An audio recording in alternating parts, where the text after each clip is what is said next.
profile. Think about what you want, but you're like saying, like, you know, some of the ones you go to, eHarmony and places like that, I love them. How, can you there's yours, get comfortable, you don't understand? Me and have a date too. I was gonna say, it's like, no, I know, and so the guys, because I do internet dating workshops with men and women, and it's like, it's just like this, more women typically, and there always like a handful of guys, and what I love is when I start to be like, share a little bit of both sides, and the men are like, thank goodness she said it, I didn't have to, and she gets it, and then the women are like, yes, that's exactly what I thought, I can kind of translate it for the men graciously. It is not a sex war. Be careful with your girlfriends and who you talk with. I love that your girlfriend was supportive and helpful. She's getting married herself. Some of our girlfriends over 40 start to say, it's fine the 2 weeks after someone's divorced, then maybe she's a little bit negative about men for a few weeks. That's fine, please. And same with the guys, you know, it's like, but it's sort of 6 months later.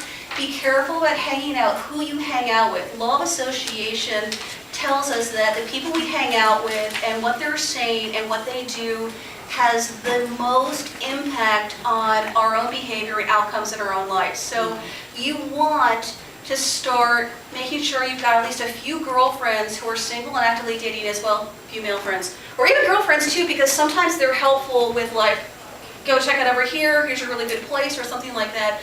Be careful how they talk about men. They can come back from a date and like lick their wounds, but they need to be like by Monday morning they're back out there and saying positive things about men. If you hear the phrases of all men are jerks or all the good ones are taken, then yeah, she's still your girlfriend, you spend time with her, but you just sort of dial it back. I literally all this, so this was supposed to be in the bags. There's a gift for everyone. If you go over to this part of my website, it's just myname.com/surprise, make it easy, .html. I have a whole bunch of videos and an ebook there for you. It's a gift. And I do give pointers about quite often we need to start expanding our social circle. We might need to add a few more friends, a few more girlfriends. And when I was in my early 40s in the Bay Area, I started having girlfriends who were entirely different ages than I am, because we could go to events together. We're positive, we're encourage each other, you know, oh, what are you going to wear? Let's spiff up because, you know, you need some reminders to do this. It's Friday night, you know, and you're back from work. It's like, oh, really? Do I want to go out again? And having friends to encourage you for that helps. And it's really nice if they're not the exact same age as you are. I've had some coaching clients where they come to these things and they're like, I didn't tell any of my girlfriends because they view them as their competition. And if you have that mindset, my belief really is there is someone for everyone. Unless you're a really complete whack job or like really, I mean, yeah, it's like people where it's like, please, but really like normal people, there really is. Are they going to be, you know, the super, I think of like, oh, like Brad Pitt and George Clooney, so like the running joke of like what women were looking for before. I'm like, guess what, they're both married now. You know, so it's like, and they both married women who are significantly younger than they are. So it's, when you're looking for love in a real relationship, you absolutely can find it. It's also something where it's not that you find it, you find another wonderful real person where you build that relationship with them.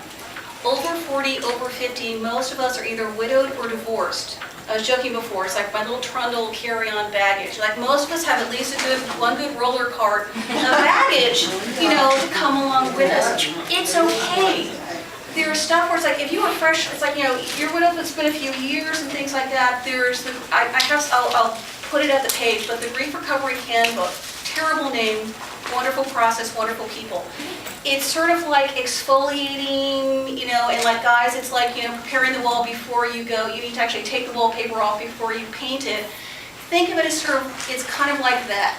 We need to do a little, we need to prepare the surface. I just used the exfoliating products this morning, and it's like, we do a few of these things first before we put all the wonderful facial serums and moisturizer on. Think of it like that. It's just a gentle cleanse. It's not this big gestalt, you know, cathartic sort of thing. It's just helpful. And part of doing their series of action steps, when I say action steps, I don't mean this big type A thing.